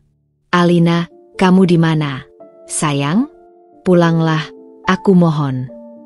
Jika pemutusan kontrak dari PT Ventura Mitra Sejati adalah sebuah gempa, maka surat yang datang dari bank sebulan kemudian adalah tsunami yang siap menyapu bersih sisa-sisa pondasi keluarga Prayoga. Selama beberapa minggu, Pak Heru dan Bima berjuang mati-matian. Mereka mencoba mencari klien-klien baru, menawarkan diskon besar, bahkan mengambil pekerjaan reparasi kecil-kecilan hanya untuk menjaga agar uang tetap mengalir, walau hanya setetes. Namun, seolah-olah ada sebuah dinding tak kasat mata. Setiap pintu yang mereka ketuk selalu tertutup rapat. Reputasi baik yang dibangun selama puluhan tahun seakan menguap begitu saja. Surat dari bank itu datang dalam amplop coklat yang tampak resmi. Isinya, sebuah pemberitahuan yang ditulis dalam bahasa hukum yang dingin dan kaku. Karena UD Mebel Jatiluhur telah menghentikan kegiatan operasional utamanya dan kehilangan sumber pendapatan terbesarnya, pihak bank mengklasifikasikan pinjaman usaha mereka sebagai kredit macet berisiko tinggi. Oleh karena itu, bank menggunakan klausul dalam perjanjian untuk menarik kembali pinjaman tersebut. Mereka menuntut pembayaran sepertiga dari sisa utang pokok, sebuah angka yang mustahil mereka penuhi, dalam waktu 30 hari. Jika tidak, bank akan memulai proses penyitaan agunan, lokakarya dan rumah tinggal keluarga Prayoga. Kabar itu seperti vonis mati. Mereka tidak hanya akan kehilangan mata pencaharian, tapi juga satu-satunya atap yang menaungi kepala mereka. Pak Heru terduduk lemas di kursi rotan tua di teras. Surat itu tergeletak di pangkuannya. Pria yang seumur hidupnya selalu tegar dan menjadi panutan itu, kini terlihat rapuh dan kalah. Ibu Ratih, yang membaca surat itu dari balik bahu suaminya, tidak bisa lagi mengeluarkan kata-kata angkuhnya. Wajahnya pucat pasi, bibirnya bergetar menahan tangis yang nyaris pecah. Seolah-olah malapetaka itu belum cukup. Sore harinya Dewi datang bersama suaminya, Rian. Wajah Dewi yang biasanya dipoles riasan mahal kini tampak sembab dan cemas. Ia masuk ke dalam rumah tanpa salam dan langsung menghambur ke pelukan ibunya. Mama, kita bisa hancur. Isaknya. Ada apa lagi ini, Wai? Tanya Ibu Ratih dengan suara panik. Rian, menantu mereka, menjelaskan dengan wajah tegang. Ia bekerja sebagai manajer penjualan di sebuah perusahaan garmen. Klien terbesar perusahaannya, yang menyumbang hampir separuh omzet mereka, adalah sebuah rumah mode dan ekspor ternama bernama Kria Nusantara Fashion. Tadi pagi, Kria Nusantara tiba-tiba membekukan semua pesanan baru, kata Rian. Mereka bilang sedang melakukan peninjauan ulang seluruh rantai pasokan. Akibatnya, perusahaan tempatku bekerja langsung goyang. Direksi bilang akan ada pemangkasan karyawan besar-besaran kalau kontrak dengan Kria Nusantara sampai putus. Dan posisiku yang paling terancam. Pak. Bagi keluarga Prayoga, nama Kria Nusantara Fashion tidak berarti apa-apa. Namun bagi pembaca takdir mereka, nama itu sangat familiar. Itu adalah salah satu anak perusahaan paling sukses di bawah payung konglomerasi Nusantara Games yang bergerak di bidang gaya hidup. Sebuah langkah catur yang cerdas dari Alina, memperluas jaring serangannya hingga ke anggota keluarga yang paling vokal menghinanya. Bagaimana ini, ratap Dewi, melepaskan pelukan ibunya. Cicilan mobil baru kita belum lunas. Apartemen juga masih KPR. Kalau Rian sampai dipecat, kita mau makan apa? Kita bisa diusir dari apartemen. Kesombongan Ibu Ratih kini benar-benar hancur lebur. Semua pilar kebanggaannya, usaha suami yang mapan, menantu yang sukses, kehidupan anak perempuan yang glamor, runtuh bersamaan di depan matanya. Kepanikannya mencapai puncak. Ia tidak lagi bisa berpikir rasional. Ya Tuhan, ada apa dengan keluarga kita ini? Racaunya sambil mondar-mandir di ruang tamu. Kenapa kita ditimpa sial yang tidak ada habisnya? Bapak usahanya hancur. Rian terancam dipecat, ini tidak mungkin kebetulan. Ia berhenti dan menatap suami serta anak-anaknya dengan mata liar. Jangan-jangan ada orang yang tidak suka dengan kita. Ada yang sengaja ngerjain keluarga kita pakai cara kotor. Kita ini kena tulah, Pak. Ada yang iri dengan kita. Tidak ada satupun di antara mereka yang berpikir untuk menghubungkan rentetan bencana ini dengan menantu perempuan sederhana yang telah mereka usir. Otak mereka menolak kemungkinan itu. Bagi mereka, Alina hanyalah seorang wanita lemah dan tidak berdaya. Bagaimana mungkin ia bisa menjadi dalang dari badai sebesar ini? Maka, mereka terus berpegang pada keyakinan yang salah. Menyalahkan nasib buruk, kesialan, bahkan ilmu hitam. Bima hanya bisa berdiri diam di tengah-tengah kekacauan itu. Ia menatap ayahnya yang menua dalam semalam, ibunya yang histeris, dan adiknya yang menangis meraung-raung. Beban seluruh keluarganya kini terasa menekan pundaknya hingga ia nyaris remuk. Gelombang kabar buruk itu datang silih berganti, tanpa ampun, menyeret mereka semakin dalam kepusaran keputusasaan. Dan mereka sama sekali tidak sadar bahwa sang pengendali badai sedang mengamati mereka dari singgasananya yang tinggi, menunggu saat yang tepat untuk melancarkan gelombang terakhir yang akan menenggelamkan mereka sepenuhnya. Waktu adalah musuh yang kejam. 30 hari yang diberikan oleh Ban berlalu seperti embusan angin, dan kini, hari penghakiman itu tinggal menghitung jam. Semua upaya keluarga Prayoga untuk menyelamatkan diri telah menemui jalan buntu. Bank-bank lain menolak pengajuan pinjaman mereka mentah-mentah. Reputasi kredit mereka sudah terlanjur hancur. Menjual aset lokakarya pun mustahil. Tidak ada yang mau membeli mesin-mesin tua itu tanpa adanya jaminan kontrak kerja. Rumah yang dulu menjadi saksi bisu keangkuhan Ibu Ratih, kini seolah ikut meratapi nasib penghuninya. Cat di beberapa sudut dinding tampak mengelupas, taman kecil di depan tak lagi terurus, dan suasana di dalamnya begitu menekan hingga bernapas pun terasa sulit. Mobil sedan tua milik Pak Heru sudah terjual dengan harga murah. Uangnya habis hanya untuk menutupi utang pada pemasok kayu dan membayar pesangon terakhir para karyawan. Setiap karakter di rumah itu tenggelam dalam keputusasaan mereka masing-masing. Pak Heru, sang kepala keluarga, kini lebih banyak menghabiskan waktunya di dalam lokakarya yang sunyi dan gelap. Ia duduk di antara mesin-mesin yang dingin, mengelus permukaan kayu jati yang belum sempat diolah, seolah mengucapkan selamat tinggal pada impian dan kerja keras seumur hidupnya. Pria itu telah kehilangan apinya. Dewi dan Rian hampir setiap hari berada di rumah itu. Pernikahan mereka diambang kehancuran, tergerus oleh pertengkaran hebat seputar masalah uang. Rian, yang sudah resmi dirumahkan oleh perusahaannya, menjadi pemurung dan mudah tersinggung. Sementara Dewi, yang tak lagi bisa memamerkan gaya hidup mewahnya, berubah menjadi wanita yang penuh kepahitan. Namun, perubahan yang paling drastis terlihat pada diri Ibu Ratih. Wanita yang dulu begitu bersemangat membicarakan harga tas dan perhiasan, kini hanya duduk termangu di sudut sofa. Wajahnya kuyu, matanya sembab, dan ia bahkan tidak lagi peduli dengan penampilannya. Histeria dan teori konspirasi tentang tulah dan guna-guna sudah tidak terdengar lagi, digantikan oleh kepasrahan yang menyedihkan. Ia melihat suaminya yang menua dalam hitungan minggu, menyaksikan pertengkaran anak perempuannya, dan merasakan tatapan dingin dari Bima. Ia sadar, ia telah kalah. Bima adalah satu-satunya yang masih bergerak, berjuang di tengah reruntuhan. Ia bekerja lembur hingga larut malam, mengambil semua proyek sampingan yang bisa ia dapatkan, tidur hanya 3 atau 4 jam sehari. Kantung mata yang menghitam menjadi saksi bisu perjuangannya. Namun, semua usahanya terasa seperti mencoba mengosongkan samudra dengan sebuah ember kecil. Sore itu, ia menerima pukulan terakhir. Pengajuan pinjaman pribadi dengan jaminan gajinya ditolak oleh bank. Gaji Anda tidak sebanding dengan risiko yang kami ambil, Pak Bima, kata petugas bank dengan nada sopan yang terasa menusuk. Bima pulang dengan langkah gontai. Ia melihat ayahnya berdiri di depan pagar, memegang sebuah papan kayu bertuliskan, dijual. Dengan tangan gemetar, Pak Heru menggantungkan papan itu di pagar rumah. Tulisan itu seolah menjadi nisan bagi kehidupan mereka.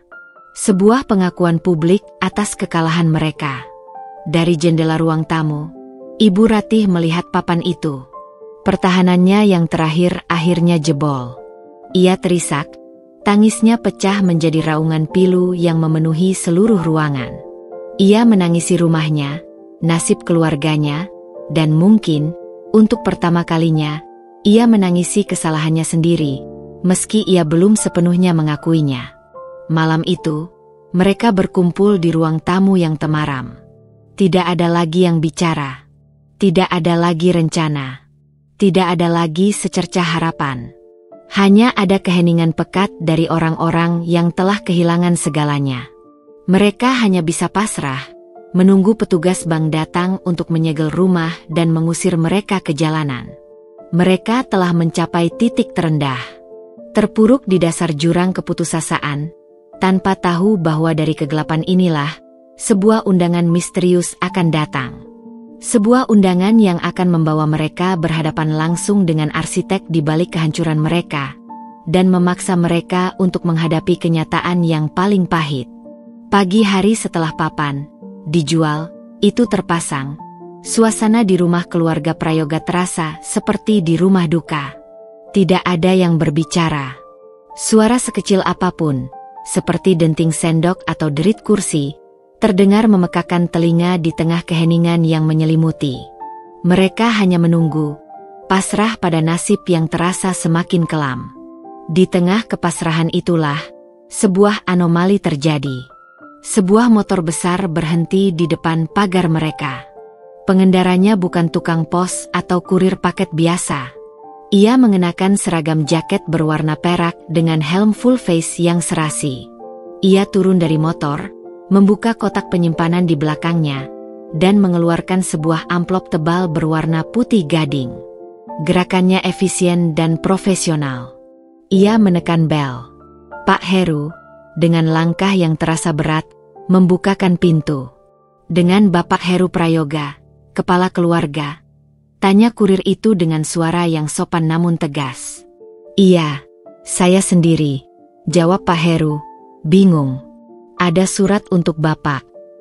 Kurir itu menyerahkan amplop tersebut dan sebuah tablet elektronik. Mohon tanda tangan di sini sebagai bukti terima. Pak Heru membubuhkan tanda tangannya dengan tangan yang sedikit gemetar.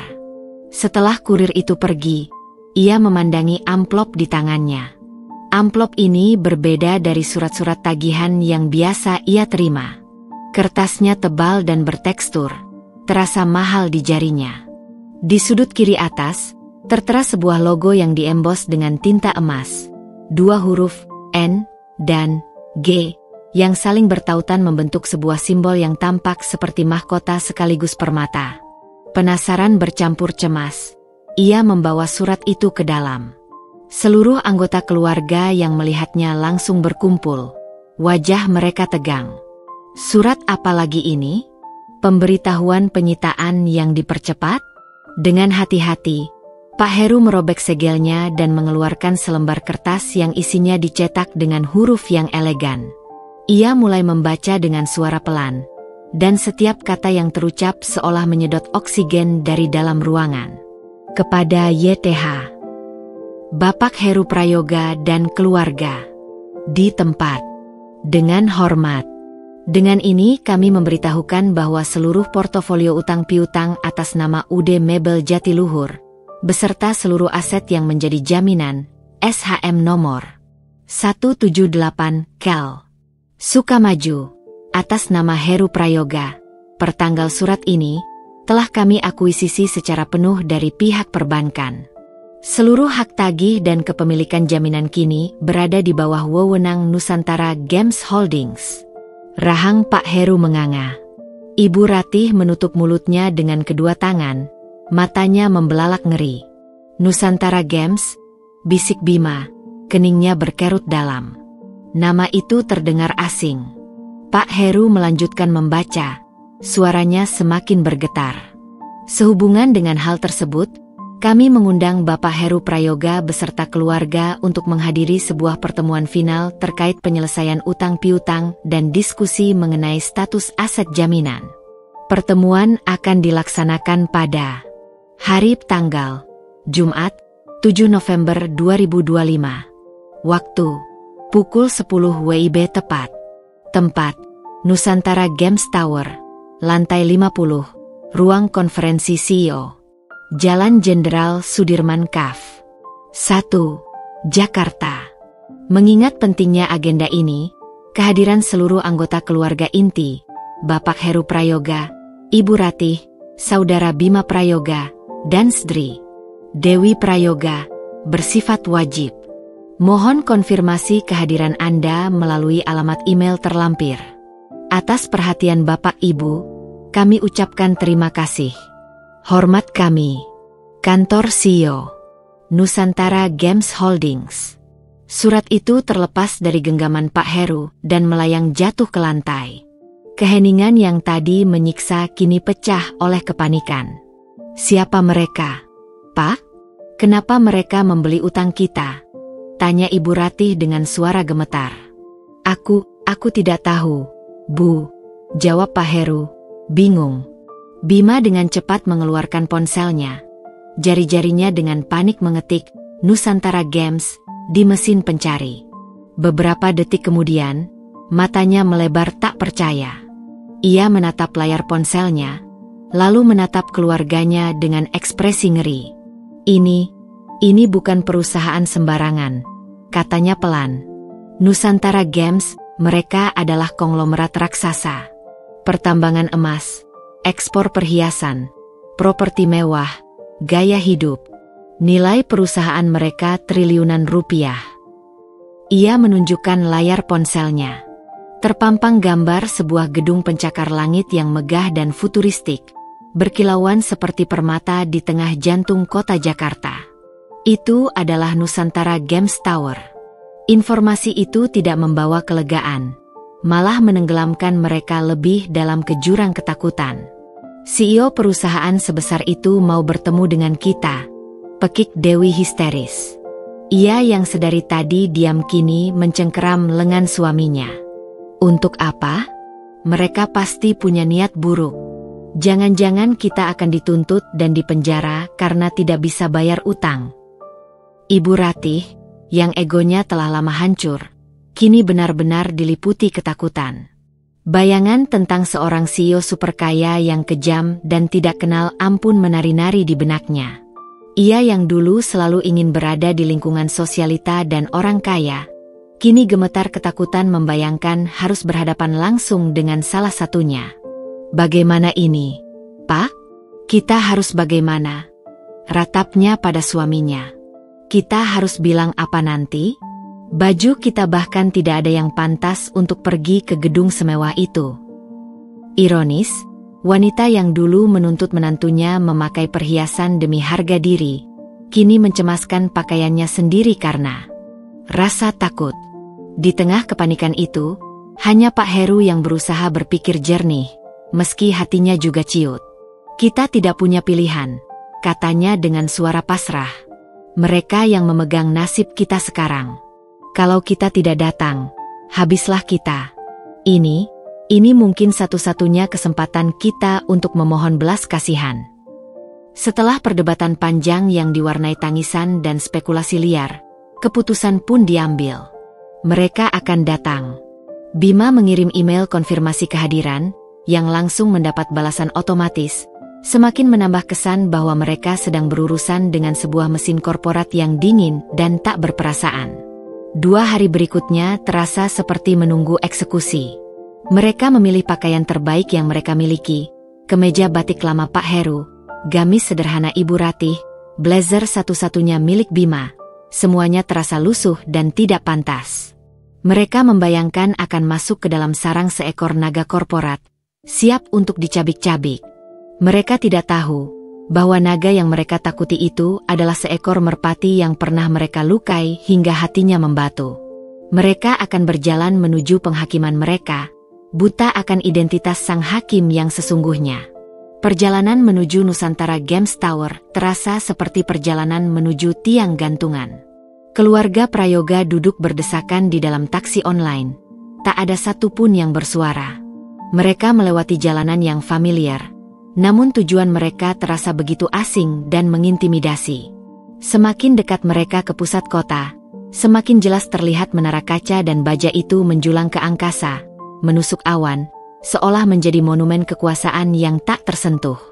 Saat taksi berhenti di lobi utama, mereka terpana. Lobi itu lebih mirip galeri seni atau lobi hotel bintang 7 daripada sebuah kantor.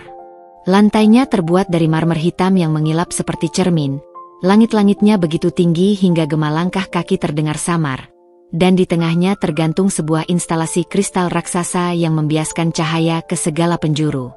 Orang-orang berlalu lalang dengan setelan mahal dan aura kesibukan yang efisien. Di antara semua kemewahan dan kekuasaan itu, keluarga Prayoga dengan pakaian sederhana mereka tampak seperti sekelompok pengungsi yang salah alamat.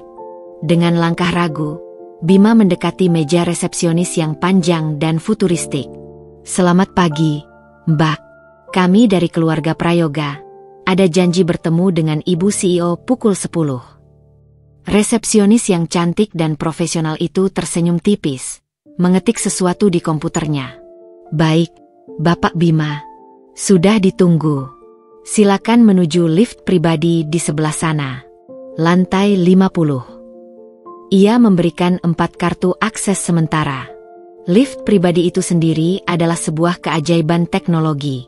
Dindingnya terbuat dari kaca pintar, dan saat melesat naik, Jakarta terhampar di bawah mereka seperti sebuah maket raksasa. Angka-angka di panel digital naik begitu cepat, membuat telinga mereka berdengung. 30, 40, 48, 49, 50. Pintu lift terbuka tanpa suara, bukan ke sebuah koridor, melainkan langsung ke sebuah area penyambutan pribadi yang sunyi dan luar biasa mewah. Karpetnya begitu tebal hingga meredam semua suara, dan di dindingnya tergantung lukisan-lukisan abstrak karya seniman ternama. Seorang wanita muda yang sangat rapi, asisten pribadi sang CEO, sudah berdiri menunggu mereka dengan senyum sopan. "Selamat pagi, keluarga Prayoga. Ibu CEO sudah menunggu Anda," katanya dengan suara yang lembut. "Silakan ikuti saya." Jantung mereka berdebar semakin kencang. Setiap langkah di atas karpet empuk itu terasa seperti berjalan di atas bara api. Mereka melewati sebuah ruang rapat dengan dinding kaca yang berisi deretan kursi dan teknologi canggih, sebelum akhirnya tiba di depan sepasang pintu kayu raksasa yang berwarna gelap dan mengilap. Pintu itu tampak begitu kokoh dan megah, seolah menjadi gerbang terakhir menuju pusat kekuasaan. Sang asisten mengetuk pintu itu sekali. Pelan, namun terdengar begitu jelas di lorong yang senyap. Sebuah suara wanita dari dalam menjawab, "Masuk." Suara itu terdengar familiar, namun pikiran mereka yang kalut tidak mampu mengidentifikasinya. Sang asisten membuka pintu dan mempersilakan mereka masuk dengan anggun. "Silakan," katanya, lalu menutup kembali pintu di belakang mereka, meninggalkan keempat anggota keluarga Prayoga sendirian di dalam sarang naga. Ruangan itu membuat mereka menahan napas. Besarnya hampir setara dengan seluruh luas rumah kontrakan Bima dulu. Satu dinding sepenuhnya terbuat dari kaca, menyajikan pemandangan Cakrawala Jakarta yang tak terhalang dari ketinggian lantai 50. Perabotannya sangat sedikit, namun setiap buahnya adalah sebuah karya seni. Di tengah ruangan, menghadap ke jendela raksasa itu, berdiri sebuah meja kerja dari kayu mahoni yang sangat besar. Dan di baliknya, duduk seseorang di sebuah kursi eksekutif dari kulit hitam yang sandarannya begitu tinggi hingga menutupi hampir seluruh tubuhnya. Mereka hanya bisa melihat siluet seorang wanita dengan rambut yang disanggul rapi. Wanita itu tidak bergerak, terus menatap pemandangan kota di hadapannya, seolah tidak menyadari kehadiran mereka. Keheningan yang menyiksa berlangsung selama hampir 1 menit penuh. Ibu Ratih mencengkeram lengan suaminya begitu erat hingga buku-buku jarinya memutih. Dewi berdiri kaku di belakangnya, sementara Bima hanya bisa menelan ludah, tenggorokannya terasa kering. Akhirnya, Pak Heru, sebagai yang tertua, memberanikan diri untuk memecah keheningan. Permisi, selamat pagi, Ibu Sio," katanya dengan suara bergetar. Perlahan, sangat perlahan, kursi itu mulai berputar. Keluarga Prayoga menahan napas secara bersamaan. Mereka melihat ujung sepatu hak tinggi yang tajam dan mahal. Lalu ujung celana panjang dari bahan kain terbaik. Lalu sepasang tangan dengan jemari lentik yang beristirahat dengan tenang di lengan kursi. Dan akhirnya, kursi itu berhenti berputar, menghadap lurus ke arah mereka. Waktu seakan berhenti. Napas Ibu Ratih tercekat di tenggorokan. Lutut Dewi terasa lemas hingga ia nyaris jatuh. Pak Heru hanya bisa membelalakan matanya. Mulutnya terbuka tanpa suara. Dan Bima merasakan darahnya seolah surut dari wajahnya. Dunia di sekelilingnya berputar hebat. Karena wanita yang duduk dengan angku di kursi Sio itu, wanita dengan setelan blazer berwarna krem yang dipadukan sempurna, dengan riasan wajah yang tegas namun elegan, dengan sorot mata yang tajam dan dingin penuh kekuasaan, adalah Alina. Istrinya. Menantu perempuan yang ia sebut beban. Wanita yang ia tampar dan ia usir dari rumahnya. Ini bukan Alina yang mereka kenal. Tidak ada lagi jejak istri sederhana yang penurut. Yang ada di hadapan mereka adalah seorang ratu di singgasananya, memandang mereka bukan sebagai keluarga, melainkan sebagai terdakwa di ruang pengadilannya. Setelah membiarkan pemandangan itu meresap dan menghancurkan semua asumsi mereka, Alina tersenyum. Senyum yang tipis, dingin, dan sama sekali tidak menunjukkan kehangatan. Suaranya terdengar begitu tenang, namun setiap katanya menghantam mereka seperti palu godam. "Selamat datang di kantor saya," ucapnya. "Silakan duduk. Saya rasa ada banyak sekali hal yang perlu kita bicarakan." Keheningan yang mengikuti ucapan selamat datang dari Alina terasa lebih berat daripada tekanan udara di puncak gunung tertinggi. Tak satu pun dari anggota keluarga Prayoga yang bergerak untuk duduk di kursi tamu yang empuk di depan meja Alina. Mereka hanya berdiri mematung, kaki mereka seolah terpaku di lantai marmer yang dingin. Pikiran mereka berpacu liar mencoba memproses realitas yang mustahil ini. Bima menatap Alina, wanita yang pernah berbagi ranjang dengannya, wanita yang memasakkan sarapan untuknya setiap pagi. Namun, wanita yang balas menatapnya dari balik meja mahoni raksasa itu adalah orang asing. Sorot matanya yang dulu penuh kehangatan kini memancarkan ketenangan yang dingin, sebuah ketenangan yang lahir dari kekuasaan mutlak. Luka di hatinya bukan hanya karena kebohongan Alina, tapi juga karena menyadari betapa dalam jurang yang memisahkan dunia mereka. Wajah Ibu Ratih adalah sebuah kanvas horor dan penyesalan. Setiap kata hinaan, setiap sindiran sinis, setiap pandangan merendahkan yang pernah ia lontarkan pada Alina kini kembali menghantamnya seperti bumerang. Menantu beban. Pembawa sial.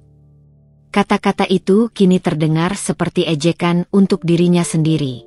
Wanita yang ia sebut beban ternyata adalah fondasi yang menopang langit, dan ia, dengan bodohnya, telah mencoba meruntuhkan langit itu dengan tangan kosong. Alina membiarkan mereka tersiksa dalam keheningan selama beberapa saat, sebelum akhirnya ia menekan sebuah tombol di mejanya. Sebuah layar besar dan tipis turun tanpa suara dari langit-langit di belakangnya. Dengan satu klik lagi, layar itu menyala, menampilkan logo PT Ventura Mitra Sejati. Perusahaan ini, kata Alina, suaranya tenang dan terukur, memecah keheningan. Adalah klien yang menyumbang 80% pendapatan untuk usaha mebel Bapak Heru Prayoga. Ia berhenti sejenak, lalu sebuah tulisan muncul di bawah logo itu. Anak perusahaan Nusantara Games, divisi agrobisnis. Layar berganti, kini menampilkan logo rumah mode, Kria Nusantara Fashion. Dan perusahaan ini, lanjutnya, matanya melirik sekilas ke arah Dewi yang gemetar. Adalah klien terbesar yang menentukan hidup matinya perusahaan tempat suami Dewi bekerja. Ini adalah bagian dari divisi gaya hidup kami. Tulisan, milik Nusantara Games, muncul di layar. Layar berganti untuk terakhir kalinya, menampilkan logo bank yang akan menyita rumah mereka. Dan bank ini, kata Alina dengan nada yang lebih pelan, namun lebih tajam. Kebetulan, CEO mereka adalah teman baik saya yang berutang budi cukup besar pada saya. Setiap kalimat Alina adalah sebuah palu godam yang menghancurkan sisa-sisa penyangkalan keluarga Prayoga. Ini bukan kesialan. Ini bukan tulah. Ini adalah sebuah rencana. Sebuah serangan yang terkoordinasi, presisi, dan dilancarkan dengan keefektifan yang mematikan. Dalangnya adalah wanita yang sama yang pernah mereka anggap tidak lebih dari seorang pesuruh. Bagi Ibu Ratih, penjelasan itu adalah paku terakhir di peti matinya. Pertahanannya hancur total. Kekuatan di kedua kakinya lenyap. Ia terhuyung maju, melewati kursi tamu, langkahnya gontai dan tidak seimbang. Dan kemudian, di hadapan suami dan anak-anaknya yang menatap ngeri, wanita yang seumur hidupnya menjunjung tinggi harga diri dan gengsi itu, ambruk. Ia jatuh berlutut di atas karpet tebal di depan meja Alina. Ini bukan sekadar berlutut, ia menjatuhkan seluruh tubuhnya ke depan hingga keningnya menyentuh lantai. Sebuah sujud penghambaan yang penuh keputusasaan. Isak tangis yang tertahan akhirnya meledak, mengguncang seluruh tubuhnya. Suaranya parau dan terputus-putus di antara tangisannya. Alina, nak Alina, maafkan ibu. Ampuni ibu, nak. Ratapnya, suaranya teredam oleh karpet. Ibu yang salah. Ibu sudah buta oleh kesombongan. Ibu sudah menghina kamu. Ibu sudah menampar kamu. Ibu mohon, nak, jangan hancurkan kami. Ia mengangkat wajahnya yang basah oleh air mata dan ingus, menatap Alina dengan tatapan memohon. Ambil semua yang ibu punya, nak, ambil perhiasan ibu, ambil semuanya. Tapi tolong jangan hancurkan keluarga anak ibu. Jangan renggut rumah kami. Ibu bersujud di kakimu. Nak, ampuni ibu. Alina hanya menatap wanita yang bersujud di hadapannya itu. Wajahnya tetap tenang, tak menunjukkan belas kasihan, tak juga kepuasan.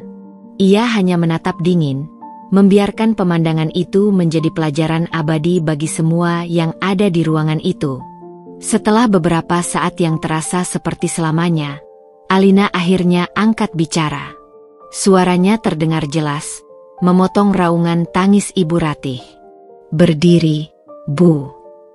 Perintah itu singkat, namun memiliki bobot yang luar biasa.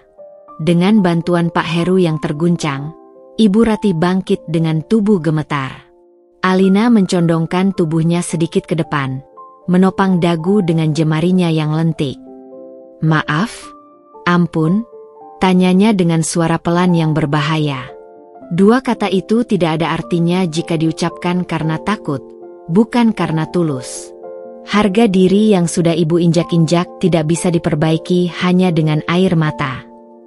Ia mengalihkan pandangannya, menatap tajam ke arah Pak Heru, Bima, dan Dewi.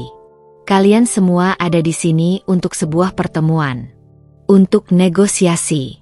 "Baik," katanya. "Mari kita bernegosiasi. Tapi sebelum kita mulai, saya ingin kalian semua paham satu hal." Alina bersandar kembali di kursinya, auranya memancarkan kekuasaan yang tak terbantahkan. "Posisi tawar kalian di ruangan ini adalah 0. Setelah pernyataan dinginnya yang menggantung di udara, Alina menekan tombol interkom di mejanya. Suaranya kembali berubah menjadi efisien dan berwibawa.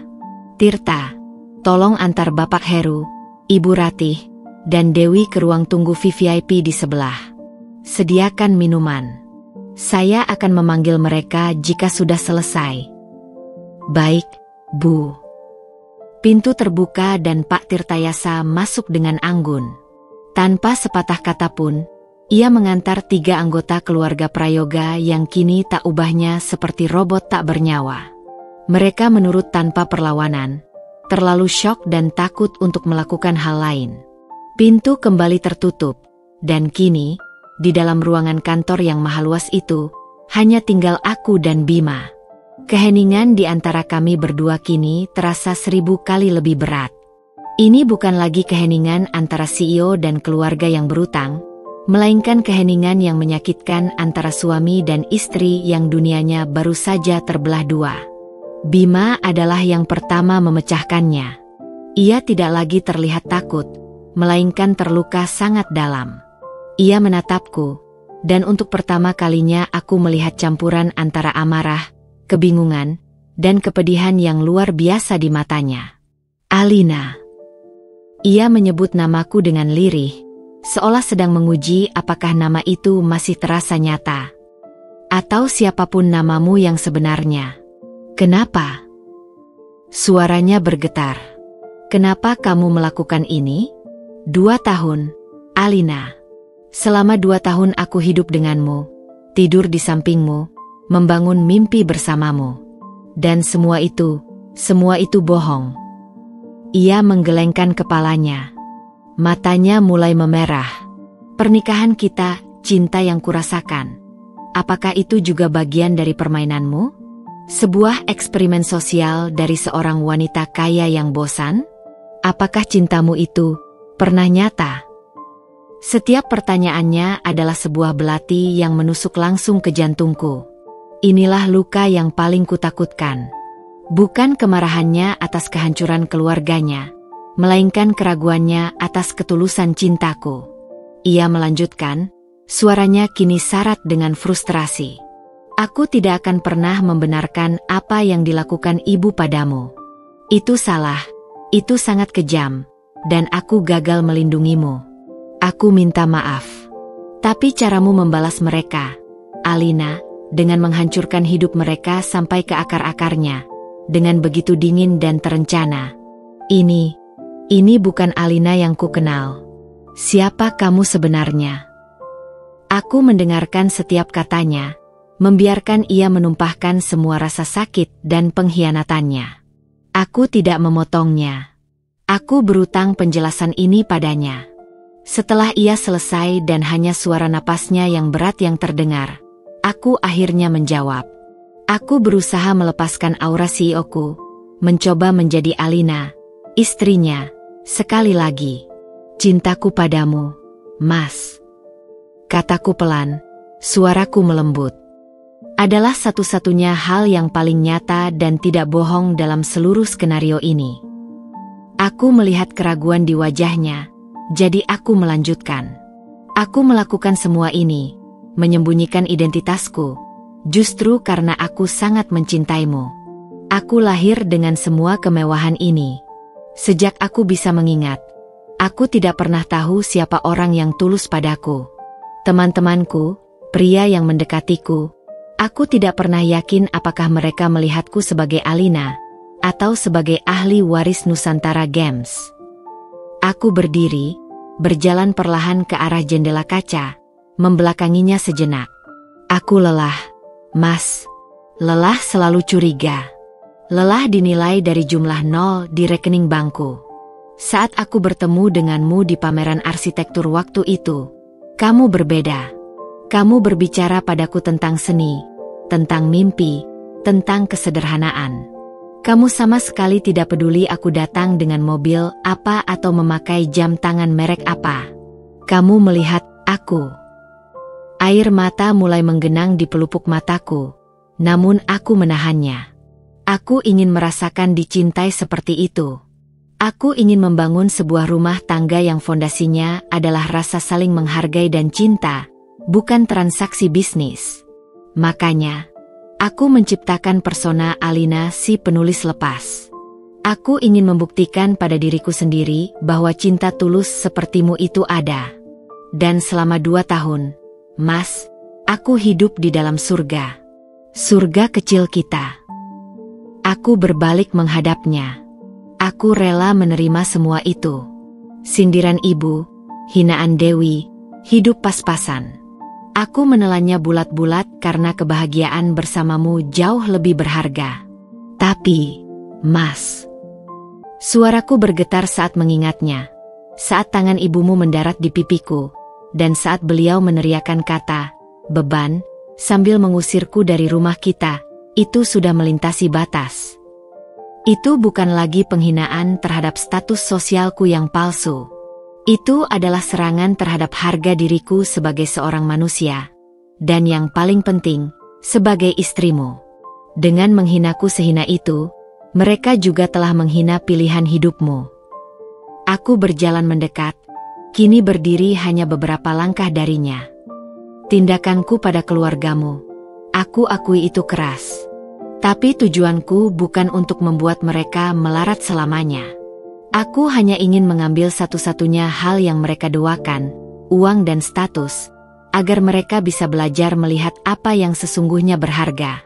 Aku ingin ibumu bersujud bukan karena takut pada CEO Nusantara Games, tapi karena beliau akhirnya sadar telah menginjak-injak perasaan menantunya. Bima terdiam, mencerna setiap kata-kataku. Wajahnya menunjukkan pergulatan batin yang hebat. Ia terjebak di antara kesetiaannya pada keluarga dan cintanya padaku. Sekarang, kataku akhirnya, memberinya ruang. Pilihan ada di tanganmu, Mas. Aku tidak akan memaksamu. Aku tahu dunia kita sekarang terlihat sangat berbeda. Jika kamu merasa tidak bisa menerima semua ini, aku akan mengerti. Aku menatap lurus ke matanya, membiarkan ia melihat seluruh kerapuhan di balik topeng kekuasaanku. Tapi satu hal yang harus kamu tahu. Di dalam rumah kontrakan sederhana kita, maupun di penthouse mewah ini, hatiku tetap sama. Dan hati itu sepenuhnya milikmu. Masa depan pernikahan kami kini bergantung pada jawabannya. Apakah ia akan melihatku sebagai wanita yang telah menipunya? Atau sebagai istri yang mencintainya dengan cara yang paling ekstrim? Bima berdiri terpaku, mencerna setiap kata yang kuucapkan. Di wajahnya, aku bisa melihat badai emosi yang berkecamuk.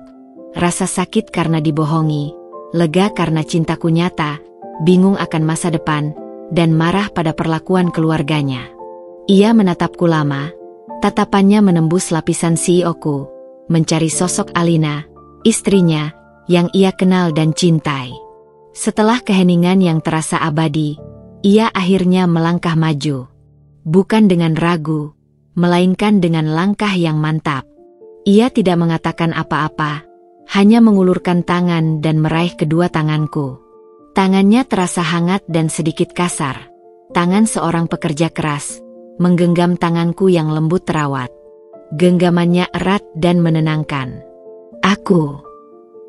Ia memulai, suaranya serak. Aku butuh waktu untuk terbiasa dengan semua ini. Alina, rasanya seperti aku harus mengenalmu dari awal lagi. Ia menatap lurus ke dalam mataku, dan aku melihat keputusan di sana. Tapi wanita yang membuatkanku kopi setiap pagi di rumah kontrakan kita, dan wanita luar biasa kuat yang berdiri di hadapanku sekarang, aku sadar, aku mencintai keduanya. Karena keduanya adalah kamu. Air mata yang sejak tadi kutahan akhirnya jatuh juga. Aku memilihmu, Alina. Lanjutnya dengan keyakinan yang menghapus semua keraguanku. Dulu saat kamu tidak punya apa-apa, sekarang saat kamu punya segalanya.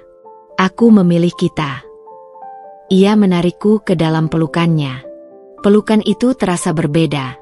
Bukan lagi pelukan suami pada istri yang rapuh, melainkan pelukan setara antara dua orang yang telah melewati badai dan siap membangun kembali. Di dalam dekapan Bima, di puncak menara kekuasaanku, aku akhirnya merasa benar-benar pulang.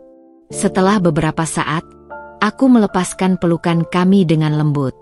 Masih ada yang harus kita selesaikan, bisikku. Bima mengangguk mengerti. Aku memanggil keluarganya kembali ke dalam ruangan. Mereka masuk dengan wajah penuh harap dan cemas, melihat kami berdiri berdampingan. Aku duduk kembali di kursiku, Bima berdiri di sisiku, sebuah isyarat solidaritas yang tak terucapkan namun begitu kuat.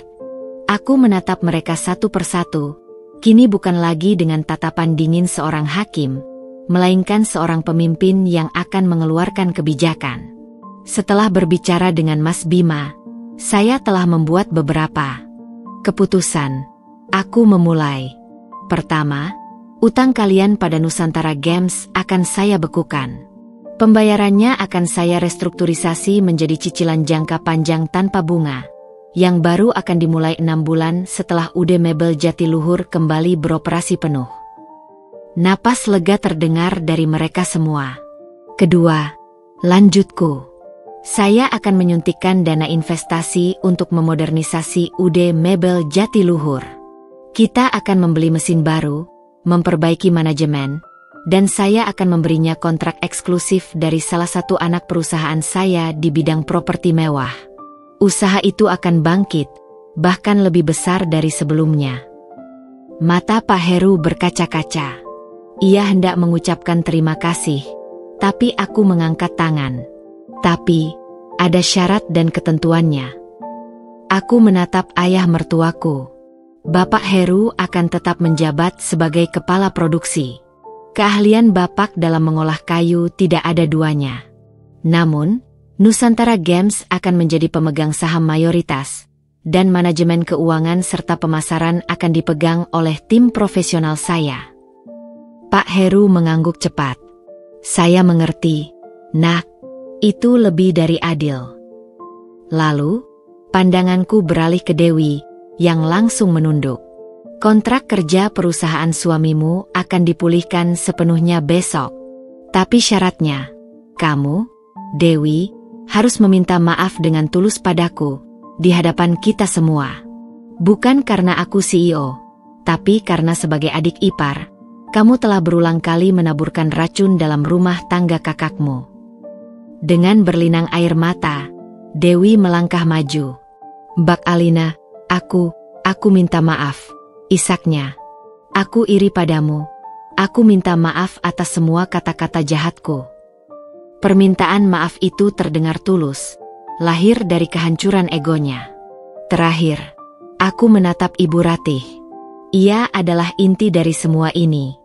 Dan untuk Ibu, kataku dengan suara yang paling serius. Saya tidak butuh uang atau perhiasan Ibu. Saya juga tidak ingin melihat Ibu bersujud lagi. Yang saya inginkan adalah bukti nyata bahwa Ibu mau berubah dan belajar tentang kerendahan hati. Setiap hari Sabtu dan Minggu, selama 3 bulan ke depan, Ibu dan Dewi akan saya daftarkan sebagai sukarelawan di Panti Asuhan Ar-Rahmah, salah satu panti yang didanai oleh yayasan kami. Tanpa bayaran, tanpa perlakuan istimewa. Kalian akan membantu para pengurus di sana, memasak di dapur umum, membersihkan asrama, dan menemani anak-anak yatim piatu belajar. Saya ingin ibu melihat kehidupan dari sudut pandang yang berbeda. Belajar bersyukur atas apa yang dimiliki, bukan meratapi apa yang tidak ada. Syarat itu sunyi, tak melibatkan uang sama sekali, namun bobotnya terasa lebih berat dari utang miliaran rupiah. Itu adalah sebuah jalan penebusan yang harus ditempuh dengan kerja keras dan ketulusan.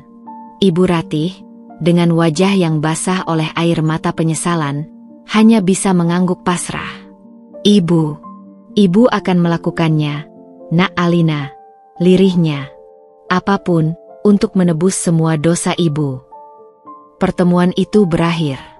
Mereka berjalan keluar dari kantorku bukan sebagai pecundang, melainkan sebagai orang-orang yang diberi kesempatan kedua.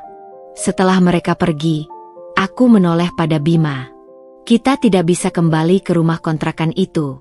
Kenangannya sudah terlalu menyakitkan. Dan aku tidak mau kamu merasa seperti tamu di penthouseku. Kita cari rumah baru ya, Mas? Sebuah tempat netral, di mana kita bisa memulai lagi babak yang baru, tanpa ada lagi kebohongan di antara kita. Bima tersenyum untuk pertama kalinya hari itu, senyum tulus yang begitu kurindukan. Ia meraih tanganku. Aku setuju. Dimanapun, asalkan bersamamu. Puing-puing masa lalu memang menyakitkan, tapi dari puing-puing itulah kami akan membangun sebuah istana cinta yang jauh lebih kuat dan lebih jujur dari sebelumnya. 1 tahun kemudian, mentari sore di hari Minggu memancarkan cahaya keemasan melalui jendela-jendela besar di rumah baru kami. Rumah ini tidak semegah penthouseku, juga tidak sesederhana rumah kontrakan kami dulu. Ini adalah jalan tengah yang kami pilih bersama. Sebuah rumah modern minimalis dengan taman belakang yang luas, tempat di mana kami menanam bibit-bibit masa depan kami. Di taman belakang itulah, kami semua berkumpul. Aroma sate ayam yang sedang dibakar oleh Bima dan ayahnya berbaur dengan tawa riang. Ini bukan lagi pertemuan keluarga yang kaku dan penuh sindiran, melainkan sebuah perayaan kecil yang hangat. Kami merayakan 1 tahun berdirinya Prayoga Galeri by Nusantara, nama baru dari UD Mebel Jatiluhur yang kini produk-produknya telah diekspor hingga ke Eropa. Aku mengamati pemandangan di hadapanku dari teras. Banyak yang telah berubah dalam setahun ini. Pak Heru tampak 10 tahun lebih muda. Semangat kerjanya telah kembali, kini dipadukan dengan wawasan bisnis modern dari timku. Ia tidak lagi memandangku hanya sebagai menantu, melainkan sebagai mitra bisnis yang ia hormati. Dewi, yang sedang membantu menyiapkan salad buah, kini terlihat lebih bersahaja. Ia telah merintis usaha catering kecil-kecilan dari rumah, sesuatu yang ia bangun dengan kerja kerasnya sendiri. Percikan persaingan di matanya telah lenyap, digantikan oleh rasa hormat yang tulus. Tadi ia bahkan sempat berbisik padaku, meminta nasihat tentang strategi pemasaran digital. Perubahan terbesar, tentu saja, ada pada Ibu Ratih. Ia sedang duduk di kursi taman, dengan sabar menyuapi seorang anak laki-laki berusia 5 tahun. Anak itu adalah Dani, salah satu anak dari panti asuhan Ar-Rahmah. Setelah masa hukuman 3 bulannya selesai, Ibu Ratih, di luar dugaan, meminta izin padaku untuk terus menjadi donatur dan sukarelawan tetap di sana. Ia menemukan sebuah tujuan baru dalam hidupnya, sesuatu yang tidak bisa dibeli dengan uang. Pelan-pelan makannya, "Nak, nanti tersedak," katanya pada Dani dengan kelembutan yang belum pernah kulihat sebelumnya. Ia lalu menoleh padaku yang sedang memperhatikannya, dan ia tersenyum. Senyum yang tulus, tanpa kepura-puraan, tanpa beban masa lalu. "Alina," panggilnya lembut. "Kemari sebentar, Nak." Aku menghampirinya. Ia meraih tanganku dan menggenggamnya. "Terima kasih ya, Nak," bisiknya. "Terima kasih sudah memberikan ibu pelajaran yang paling berharga dalam hidup ibu." Aku hanya tersenyum dan mengangguk. Tidak perlu ada kata-kata lagi di antara kami. Bima datang menghampiriku, membawa segelas es kelapa muda, minuman favoritku. Ia merangkul bahuku dan kami berdiri berdampingan, memandangi keluarga kami yang telah utuh kembali dengan cara yang baru. Siapa sangka, setahun yang lalu kita berada di titik terendah, bisik Bima. Manusia bisa berubah, Mas, jawabku. Terkadang, mereka hanya butuh sebuah guncangan hebat untuk menyadarkan mereka tentang apa yang benar-benar penting. Ia menatapku lekat, matanya penuh cinta. Terima kasih, Alina. Bukan hanya karena telah menyelamatkan keluargaku dari kehancuran, tapi karena tidak pernah menyerah pada cinta kita. Aku menyandarkan kepalaku di bahunya, merasakan kedamaian yang sempurna. Pandanganku jatuh pada cincin kawin kami, cincin emas putih polos yang masih setia melingkar di jari manisku. Cincin yang dulu menjadi saksi bisu penghinaan, kini menjadi simbol kemenangan cinta kami. Selama bertahun-tahun aku memimpin Nusantara Games, bergelut dengan emas, berlian, dan segala kemewahan yang bisa ditawarkan dunia. Aku pikir, aku tahu segalanya tentang apa yang berharga. Ternyata aku salah. Aku menatap Bima, suamiku, pria yang mencintaiku saat aku bukan siapa-siapa. Aku melihat keluarganya yang telah belajar untuk saling menghargai. Aku merasakan kehangatan sebuah rumah yang dibangun di atas kejujuran. Emas yang sesungguhnya bukanlah logam mulia yang kutambang dari perut bumi atau kupajang di etalase toko-toko mewahku. Emas yang sesungguhnya adalah cinta yang tulus, pengampunan yang membebaskan, dan harga diri yang tidak bisa dibeli dengan materi. Itulah harta karun sejati yang kini kumiliki, dan akan kujaga selamanya.